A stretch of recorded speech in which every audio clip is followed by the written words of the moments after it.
大家好啊，我是你们的朋友大野猫。我有观众呢，曾经问我说，我对这个曾颖自杀这个事儿怎么看啊？我对这个事儿其实最开始的时候我不了解，我都不知道曾颖是谁。后来呢，我去稍微查了一查，翻了一翻各方的反应，因为这个事儿在海外中文圈，尤其是什么油管啊、推特啊这几个平台。被这个恨国党啊，被这个大翻译运动这帮傻鸟，广泛的这种转发呀，已经基本上打了包浆了。所以这个事儿必须得说。所以呢，我就去看了看，发现了很多有意思的事儿。最后呢，我是这么结论的，说曾颖小朋友啊，是一只完美的人血馒头，非常完美的人血馒头。有人想让他去死，然后呢，他还去了，就是这么回事嘛，对不对？啊，当然了，他有很严重的抑郁症啊，然后最后决定离开，就这么回事啊。现在在医院抢救呢，希望呢早日康复，好好活着。这个事儿最开始我是怎么知道的呢？有一些恨国党的媒体在这个推特上转发，然后看什么很有名的这些恨国党的这些几个 UP， 什么公子沈呐、悉尼奶爸呀，这帮脑袋就开始吃人血馒头了。然后他们就说啊，这是网暴造成的啊，然后就说些什么小粉红啊、战狼啊、五毛啊，然后紧接着就上升到什么爱国主义教育啊、民族主义啊里边去，然后就开始反党，然后就开始恨国了，搞那些东西。你说这些人，你说这些恨国党，他真关心曾颖吗？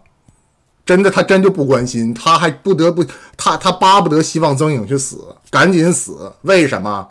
更好的说不出话来的人血馒头，那是最好吃的。当初带节奏把这个事儿炒起来，把他这些事儿炒起来，然后把这事儿做大，然后呢，对曾颖形成了一个社会性死亡，对曾颖形成了一个网络暴力，所谓的网络暴力，也是他们这伙人。也是那些8171450，就他们这伙人。然后呢，这伙人想让他去死，然后没想到呢，曾颖女士还真就选择去了，所以她就是一个完美的人血馒头。她这个事儿有点像啥呢？有点像武汉疫情之初啊，中国疫情之初，这个谁啊？李文亮医生。李文亮医生其实这个事儿就被美国这些反华分子、美国这些反华议员、美国这些种族主义者，叫他给拿过来吃了人血馒头。我可以告诉你，这个人血馒头，李文亮这个人血馒头啊，还得接着吃呢，还没吃完呢。就这个，你说谁去关心李文亮医生他的遗孀和他2个孩子？谁去关心这个事儿？根本没有人关心，拿他来这个话题来炒作，然后达到他们的政治目的，达到他们的宣传目的，达到他们的文化目的，不就这个吗？那还能有什么玩意儿？咱先说说曾颖这个人。曾颖这个人给我一个感觉就是非常非常的不成熟，他给我一个感觉非常非常不成熟。你说他是不是汉奸？大野猫认为他不是汉奸，大野猫认为他根本就不是汉奸，没到那个地步，就没到那个份儿那块去，知道吧？就扯不上这个话题。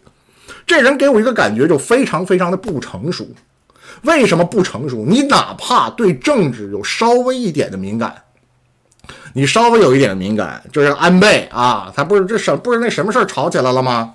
安倍7月8号那天奈良街头叫人家给那啥了，叫人给 biu 了，对不对？就没救过来，人澎湃新闻他不是澎湃新闻的什么评论员嘛，其实就是一个邀请上来的嘉宾，那类似这种东西。然后他当时他不就像是要哭了似的嘛，说了一大堆话，叫人就给放出来，然后给他贴了俩标签，把这事儿吵起来嘛，不就是这个吗？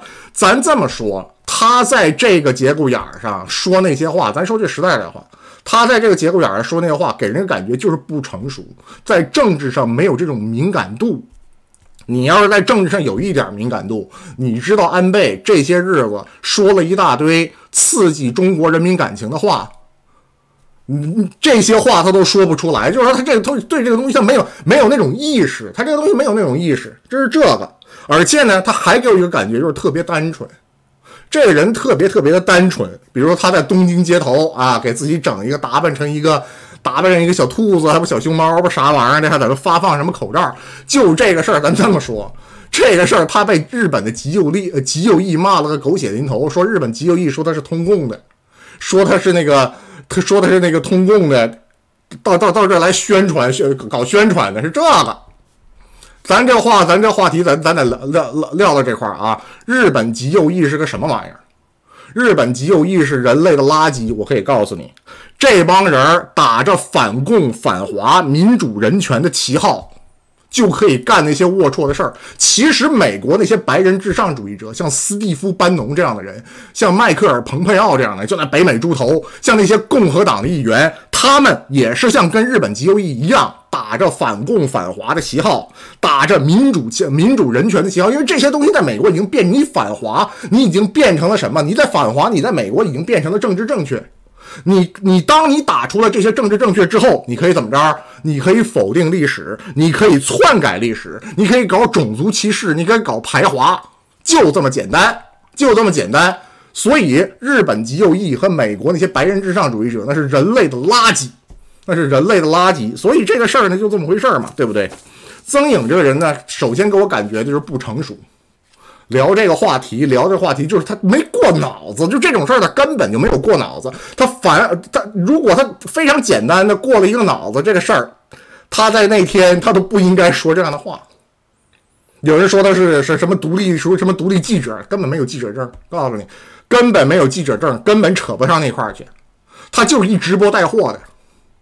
还有人说给他开了几个什么公司什么真的，这个咱一会儿咱再说啊，这个咱一会儿咱再说。他到不了那儿，他这个人他到不了那儿。第三个给我一个什么感觉呢？这个人很悲情。他这个悲情在哪儿呢？其实他这个悲情正是这些很多润人，我说这些润人，我没说直人啊，我说的是润人，就是出去的这些人一种共同的写照。其实这种写照在大野猫身上也有，怎么回事呢？咱就说咱退一万步啊，这个故事这么讲，咱退一万步，如果真是因为他说话不注意，被那些居心叵测的人截了图带节奏，然后呢社会性死亡，然后他微博200多万，好像200多万300多万粉丝嘛，对不对？然后也被夹了，因为委屈决定离开这个世界，也本来就有抑郁症，离开这个世界。咱这么说也可以理解，咱这么说为什么呢？据说他在日本很多年，但是你不知道，你发现一点没有？他在微博上有几百万个粉丝，200多万个粉丝，然后他在 B 站上也有自己的节目啊，叫什么玩意儿，我好像忘了，好像是给自己起个外号叫甜甜，然后说了一些东西。他在这个微信那个公众号也有自己的那个专栏。但给人一个感觉是什么？你发没发现他在日本哪怕待了这么多年，但是他想面向的对象，尤其是跟他这个经济这个关系所面向的对象，依旧是中国和中国人。你发没发现这一点？就他无论是搞之前的你说之前的搞一些那些什么比特币之类的东西，还是后来搞一些日本文化这种文化，就是日本就是说这些事儿，搞一些 vlog， 再就是直播呀、带货呀，他面向的对象基本都是中国人。你说你到日本的街头，你问问曾颖他到底是谁？我可以告诉你，1%的日本人知道他是谁，算你厉害。他根本在日本日本人都不知道他是谁，没几个人知道是谁，这就是他悲情的所在。他出来了这么多年，依旧不被当地接纳。我说的依旧不被当地接纳是什么？不是说你在日本或者你在美国、你在加拿大，你按部就班的工作，你跟周围人都有朋友，你被人接纳。我说的是你被当地接纳是什么？你可以通过同样直播的方式，同样带货的方式，你也能吸引一大波粉丝。你也能在当地像在中国这个平台上，你有同样的人来捧你，同样的人来支持你，行吗？肯定是不行。其实这些东西很多就是他在这里边混的还算不错的，在这里边混的还是不错的。其实很多带他节奏的，想让他死的，哎，这帮恨国党啊，这帮润人啊，真实写，这不就是这些人的真实写照吗？对不对？你看看我们这些润人啊，这些恨国党啊，他不是干嘛的？你说他能融入到加拿大、美国本地社会吗？你说这个谁？你说那个斯东，那个斯东记，那个斯东，你说让他去跟阿肯色和田纳西那些红脖子一起生活，他行吗？你说这么喜欢美国的这些什么公子沈啊，这么喜欢澳大利亚的这叫谁？这是西迪奶爸啊！你说真让他去澳大利亚的乡下，尤其是澳大利亚乡下那些红脖子，或者是你让公子沈的这些人呢，或者是史东记啊这些人，你让他们去美国红脖子当中，哎，真能体现美国文化当中，他不喜欢枪吗？还有那谁，佛州双标侠，你让那个佛州双标侠到那个红脖子那块去，他能行吗？人家接纳他吗？他肯定不会呀。你看看一个个这些人都是什么 Vlog 新生啊，什么王清莹啊，还有之前那叫什么直接民主啊，然后叫人扔到那个太平间边上那个小病房那个何山硕呀，这都是什么送外卖，然后再给人涂指甲油，那不是那谁吗？那个乔木老师不是说那个什么罗玉凤啊，还不是谁的，我还忘了，他不是涂指甲油吗？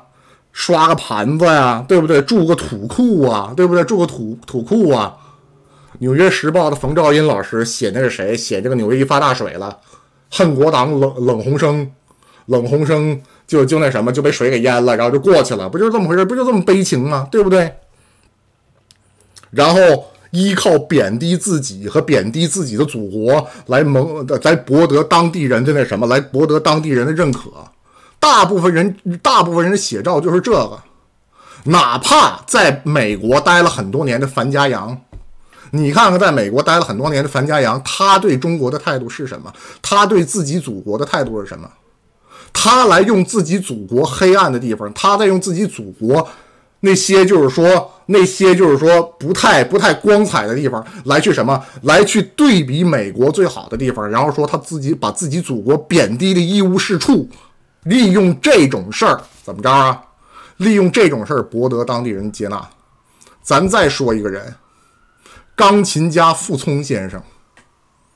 钢琴家傅聪先生最后什么结果？得了新冠肺炎了，80多岁老人，在英国这个医疗体系下，最后不也是没有救过来吗？据说好像也是没有呼吸机不够了，然后呢，他有一大堆基础病，然后给他晾在一边，然后最后就过去了。如果傅聪先生2020年及时的回国，就他这个地位，咱这么说，就他这个地位，就他这个人，他的成就，在中国他肯定是死不了的，知道吧？所以咱这么说，曾颖这个人，他在日本待了这么多年，他直播，他带货，他搞人气，他写小作文，哎，他出去了这么多年，他还是不被当地人接纳呀，他还是所面向的对象还是中国和中国人啊。其实这是大家伙很多，这是海外华人。你说海外华人很普通的，按部就班的在这边工作，按部就班在这边学习，你说真是他们能在当地人受到接纳吗？他在当地能有一席之地，是因为当地人认为他们有用。我之前听北京的邱宇威老师前些日子做了一期播客。邱宇威老师在加拿大待了很多年，他在这个节目上当中他就说，在海外不是人们接纳你，在海外人们认为你有用，人们才可以利用你。你得想方设法把自己变得有用，然后他们才接受你。接受你之后，他用你，只要你依旧的有用，然后呢，你在这边能生活的不错。你没有用了，他们真要做出这个关键选择的时候，他不会选择你。这是邱玉威老师说的，对不对？所以今天我们看到曾颖这个事儿啊，他在中国他一社死，在中国这边一社死，一那什么了，你说他又有抑郁症，然后选择自裁，选择离开这个世界，很容易理解。但是他背后反映了什么？他背后反映了整个这些人，包括我本人，包括很多海外的华人，一种非常非常经典的真实的写照嘛，非常经典的一个真实的写照，对不对？他就这么回事儿。咱再说一个人，2014年在微博上走红了的，说是最美博士的毛毛虫 Claire， 他在澳大利亚，他在澳洲，后来移民澳洲了嘛，他也做那个 influencer 嘛，做这个带货呀，写小作文直播。他面向对象是什么人？他面向对象不也是中国那帮人嘛，对不对？什么留学生啊，什么移民的这些人嘛。他真的面向澳大利亚人，我觉得也不见得，对不对？我觉得也不见得。所以这个事儿，咱就说这个事儿，咱刚才说了，曾颖这人不成熟，他面向的对象呢是中国这些人，他不成熟，然后呢，他又很简单又很单纯。所以咱这么说，这就是为什么他就是一个完美的人血馒头。有人想让他去死，然后呢吃这个人血馒头，然后就给他吃下去，把它当成一个图腾，把它当成一个图腾，把它挂起来之后就可以永久的吃这个人血馒头。谁想这么干呢？到底是谁想这么干啊？谁把他往死路上逼呢？大野猫呢？通过观察，我个人认为，我不确定啊，我个人认为这里边有8171450的身影，这里边有50万的身影，这里边有恨国党的身影，就是那帮居心叵测的人。我刚才说了，对不对？他为什么要塑造一个这个东西呢？他得选择，因为曾颖这个人，他给人个感觉是什么呢？有一定的关注度，不成熟，有抑郁症，这就是一个非常完美的这么一个形象可以塑造嘛，对不对？然后机会来了，7月8号这天，安倍遭到了 biu biu biu， 对吧？没救过来，澎湃新闻就说这个事儿嘛，就把这个他们知道的曾颖给请上来了，不就评论一个事儿嘛？结果他这个节目上就动感情了，把个人的感情放进去了，好像还掉了2滴眼泪儿。这个事儿被这些恨国党，被这些1450，被这些被这些那什么莱克多巴、菜蛙这帮脑袋，就给提了出来了。提了出来怎么办？结合什么？结合安倍最近一些时间不是发表了一大堆有关台海啊、中美啊、中日之间的一些非常刺激的话吗？而且这个是什么时间段？7月8号，离7.7事变这一天非常非常的近。结果他们就利用这个机会，把曾颖这段视频断章取义，再贴上几个标签，啪一下给你放出来。给你放出来之后，利用什么？利用中国普通网民那种非常朴素的历史情节。咱这么说，中国的很多网民，中国的很多民众，这些非常朴素的历史情节，他们没有错。我可以告诉你，这个历史情节我非常理解。咱这么说，安倍被 biu biu biu 那天，大野猫开了一瓶红酒。那你说我这是什么？自己猜去，对不对？我开了一瓶红酒。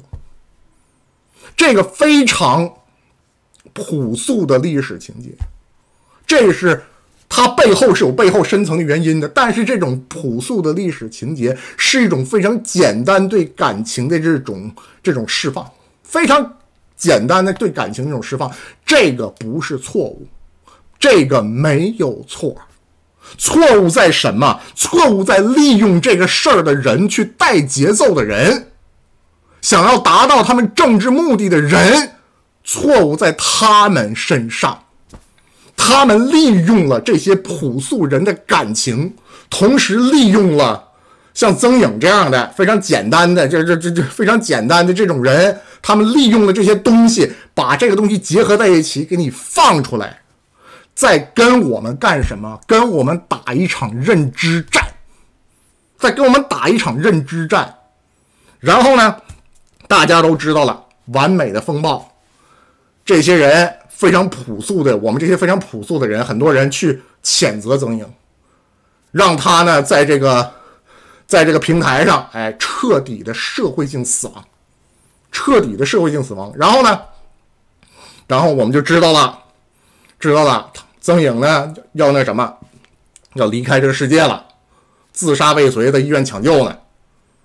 这个事儿之后怎么着了？这些817、1450恨国党就把这事儿直接揪出来，再贴一个标签网暴，再贴一个标签中国人没有人性，再贴一个标签五毛战狼这些人受了什么民族主义的教育没有人性，再贴了个标签给贴出来，再广泛的传播，大翻译运动把这个事儿往海外上使劲放，再度形成完美风暴，形成一个什么结论？西方的教育优于中国的教育，西方的文明优于中国的文明，西方的文化优于中国的文化，西方的体制优于中国的体制，然后中国人应该反思，不就这么回事吗？难道不就是这么回事吗？你看这都是什么东西啊？这都是什么东西？我再给你举个例子啊。之前奥运会的时候，这边谷爱凌得了金牌了，没啥可说的。如果她没得金牌，那另外一回事。然后花样滑冰这边不有一个叫朱毅的小姑娘吗？不也是规划回来了吗？